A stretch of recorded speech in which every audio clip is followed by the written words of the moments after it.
ഇതാണ് ഏറ്റവും പ്രധാനപ്പെട്ട കാര്യം. ഇടതുകക്ഷികൾ എല്ലാവരും ഒരുപോലെ എത്തിച്ചേർന്നിരിക്കുന്ന ഒരു നിലപാട് ഇതാണ്.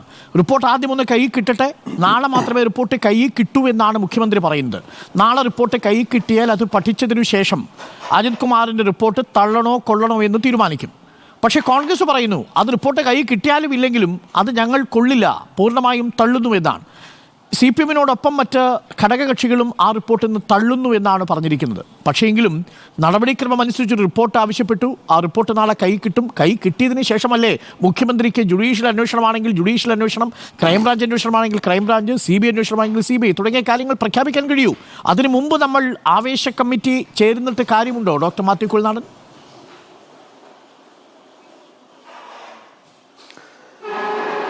ഡോക്ടർ അരുൺ, നമ്മുടെ കേരളത്തിൻ്റെ ചരിത്രത്തിൽ എത്രയോ കാലമായി ഈ പൂരം ഒരു അഭിമാനമായി നമ്മളെല്ലാവരും ആഘോഷിക്കുന്നു. ദേശീയ തലത്തിൽ ശ്രദ്ധിക്കപ്പെടുന്ന ഒരു ഉത്സവവും ആഘോഷവുമാണ് കേരളത്തിലെ അല്ലെങ്കിൽ തൃശ്ശൂരിലെ പൂരം എന്ന് പറയുന്നത്. ഇന്നുവരെ ഇതുപോലൊരു സംഭവം അല്ലെങ്കിൽ ഇതുപോലെ ഒരു ദുരന്തം പൂരവുമായി ബന്ധപ്പെട്ട് ഉണ്ടായിട്ടില്ല. അത് പൂരം കലക്കിയതാണ് എന്ന് ഇപ്പോൾ മുഖ്യമന്ത്രിക്കടക്കം സമ്മതിക്കേണ്ടി വന്നിരിക്കുന്നു.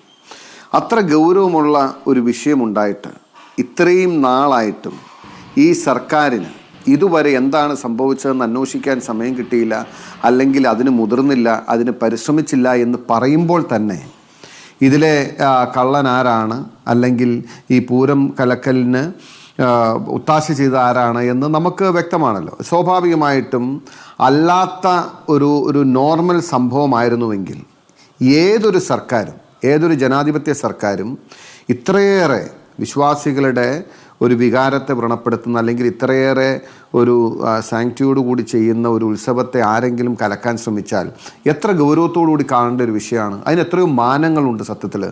എന്തുകൊണ്ടാണ് സർക്കാർ ഇതുവരെ, മുഖ്യമന്ത്രി ഇതുവരെ, ഇനിയിപ്പോൾ നാളെ അദ്ദേഹം തിരുവനന്തപുരത്ത് എത്തിയാലേ ആ റിപ്പോർട്ട് നോക്കാൻ പറ്റുള്ളൂ എന്നാണ് അദ്ദേഹം പറയുന്നത്. എത്ര സാങ്കേതികത്വം നിറഞ്ഞൊരു മറുപടിയാണ്, എത്ര കാഷ്വലായിട്ടാണ് അല്ലെങ്കിൽ എത്ര നിസ്സാരമായിട്ടാണ് അദ്ദേഹം അതിനെ കാണുന്നത്. ഇപ്പോൾ ഈ സംഭവ വികാസങ്ങൾ ഉണ്ടായി ഇത്രയേറെ ആരോപണങ്ങളുടെ ശരശയ്യയിൽ സർക്കാരായതുകൊണ്ടും മുഖ്യമന്ത്രിയുടെ ഓഫീസും ആഭ്യന്തര വകുപ്പും ഇത്രയേറെ ആരോപണങ്ങൾക്ക് വിധേയമായി പൂരം കള്ളക്കടക്കം നടന്നതാണ് എന്നും പോലീസ് ഒത്താശയോടുകൂടി ADGPയുടെ ഒത്താശയോടുകൂടി അല്ലെങ്കിൽ ADGPയുടെ നേതൃത്വത്തിൽ BJPക്ക് വേണ്ടി കലക്കിയതാണ് എന്ന വിവരങ്ങൾ പുറത്തു വന്നപ്പോഴാണ് അന്വേഷണ റിപ്പോർട്ടുമൊക്കെ ഇപ്പോൾ വരും, ഇന്ന് വരും, നാളെ വരുമെന്ന് മുഖ്യമന്ത്രി. നിങ്ങൾ ആരെയാണ് നിങ്ങൾ കളിപ്പിക്കാൻ ശ്രമിക്കുന്നത്? ഞാൻ നേരത്തെ തന്നെ സൂചിപ്പിച്ചിരുന്നു, പിണറായി വിജയനും കുടുംബവും നടത്തിയിട്ടുള്ള അഴിമതിയും അല്ലെങ്കിൽ ഈ ചെയ്തു കൂട്ടിയിട്ടുള്ള കാര്യങ്ങളും ഒളിക്കുന്നതിനും മറയ്ക്കുന്നതിനും അതിൽ നിന്നും രക്ഷപ്പെടുന്നതിനും വേണ്ടി BJPയുടെ മുമ്പിൽ സാഷ്ടാംഗം നമിച്ച് അവരുടെ എല്ലാ കാര്യങ്ങൾക്കും ഒത്താശ ചെയ്ത് അവർക്ക് മുമ്പിൽ അടിയറ വെച്ച് നിൽക്കുന്ന ഒരു സർക്കാരിനെയും ഒരു പാർട്ടിയെയും ആണ് നമ്മൾ കാണുന്നത്. കാരണം പൂരം കലക്കലിൻ്റെ ഗുണഭോക്താവ് ആരാണ് എന്ന കാര്യത്തിൽ സംശയമില്ലല്ലോ. ഞങ്ങൾ സാധാരണ കേസിൻ്റെ ഈ ക്രിമിനൽ കേസുകൾ അന്വേഷിക്കുമ്പോൾ ഏതെങ്കിലും ഒരു കുറ്റകൃത്യം നടന്നാൽ ആദ്യം ആ കുറ്റകൃത്യത്തെക്കുറിച്ച് അന്വേഷിക്കാൻ വേണ്ടി അല്ലെങ്കിൽ അതിൻ്റെ ഇൻവോൾവ്മെൻറ്റ് ഇത് ചെയ്യാൻ വേണ്ടിയിട്ട് ഉപയോഗിക്കുന്ന ഒരു മെൻസറിയ എന്ന് പറഞ്ഞ ഒരു ലീഗൽ പ്രിൻസിപ്പിളുണ്ട്. ആ മെൻസറിയ എന്ന് പറയുന്നത് അത് ചെയ്യാനുള്ള പ്രചോദനം, പ്രേരണം അല്ലെങ്കിൽ അതിൻ്റെ ഘടകം എന്താണ് എന്ന് പരിശോധിക്കുക, അതിനുള്ള താല്പര്യം എന്താണെന്നുള്ളത്. അത് ഇതിൻ്റെ ഗുണഭോക്താവ് ആരാണ്? പൂരം കലക്കലിൻ്റെ ഗുണഭോക്താവ് BJP ആണെന്നുള്ള കാര്യത്തിൽ ആർക്കും സംശയമില്ല. ഇനിയിപ്പോൾ ഇവിടെ ഹിന്ദുക്കളുടെ അട്ടിപ്പേർ അവകാശം പറയുന്ന, ഹിന്ദുക്കളുടെ വികാരങ്ങൾ അല്ലെങ്കിൽ ഹിന്ദുക്കളുടെ ആത്മാഭിമാനത്തെ ഉയർത്തിപ്പിടിക്കുന്നു എന്ന് പറയുന്ന BJPക്ക് ഇതുപോലെ ഒരു ഹൈന്ദവ വികാരമുള്ള ഒരു ഉത്സവം വ്രണപ്പെട്ടിട്ട് നാളിതുവരെ BJPക്ക് എന്തെങ്കിലും ഒരു പ്രശ്നമുള്ളതായിട്ട് നിങ്ങൾ കേട്ടിട്ടുണ്ടോ? BJP ഏതെങ്കിലും നിലയിൽ അതിനെ ഉയർത്തിക്കൊണ്ടുവന്നതായിട്ട് തോന്നിയിട്ടുണ്ടോ? എന്തുകൊണ്ടായിരിക്കും? അതല്ലെങ്കിൽ മറ്റേ ശ്രീധരൻപിള്ള സാറിൻ്റെ ഭാഷയിൽ പറഞ്ഞാൽ ഇത് സുവർണാവസരമാണ് എന്ന് പറഞ്ഞ പോലെ BJP വലിയ ഉയർത്തെഴുന്നേക്കേണ്ട, അവർക്ക് തൃശ്ശൂരിൽ വിജയം പോലും ലഭിച്ചു. എന്നിട്ടും പൂരം കലക്കലിനെ സംബന്ധിച്ച് BJPക്ക് തെല്ലും വേദനയോ വിഷമോ പ്രയാസവും ഇല്ല. ഇവിടെ പ്രയാസമുണ്ടായത്, വേദന ഉണ്ടായത് യഥാർത്ഥ ഹൈന്ദവ വിശ്വാസികൾക്ക് മാത്രമാണ്. ആ പൂരം ഇത്ര ഒരു സാങ്ക്ടിയോടുകൂടി നടത്തപ്പെടുന്ന ഒരു ഉത്സവത്തെ വികൃതമാക്കിയതിൽ ആകെ വേദന ഉണ്ടായത് ഈ രാജ്യത്തെ വിശ്വാസികളായ സത്യസന്ധരായ ഹൈന്ദവർക്കാണ്, അല്ലെങ്കിൽ ഹിന്ദുക്കൾക്കും, അല്ലെങ്കിൽ ഇതുപോലുള്ള നമ്മുടെ കേരളത്തിൻ്റെ പൊതു ഉത്സവങ്ങളെ സ്നേഹിക്കുന്ന മതേതര വിശ്വാസികൾക്കുമാണ് അതിനെ സംബന്ധിച്ചൊരു വിഷമോ വേദന ഉണ്ടായത്. CPM ഒരു പ്രയാസമില്ല, CPM അന്വേഷിക്കണം തോന്നിയില്ല, അല്ലെങ്കിൽ സർക്കാരിന് ഒരു പ്രയാസവുമില്ല, BJPക്ക് ഒരു പ്രയാസമില്ല, BJPക്ക് ഒരു വേദനയില്ല. ഇത് കാലങ്ങളായി മറ്റൊരു ചോദ്യമുണ്ട്. KC ജോസഫിന്റെ നേതൃത്വത്തിൽ ഒരു കമ്മിറ്റിയെ T. സിദ്ദീഖ് MLAയും ചന്ദ്രശേഖരൻ ANTU നേതാവിനെയും അംഗങ്ങളാക്കി ഒരു റിപ്പോർട്ട് സമർപ്പിക്കുന്ന ഒരു കമ്മിറ്റി KPCC തീരുമാനിച്ചിരുന്നല്ലോ. ആ റിപ്പോർട്ട് എന്തേ ഈ റിപ്പോർട്ടുമായി ഒരേ സമയം പാലിച്ചത്? 4 മാസമായല്ലോ ആ റിപ്പോർട്ട് തയ്യാറാക്കാൻ ആ കമ്മിറ്റി ഏർപ്പെടുത്തിയിട്ട്. M. R. അജിത് കുമാറിന് സ്ഥാപിത താല്പര്യമുണ്ടെന്ന് മനസ്സിലാക്കാം.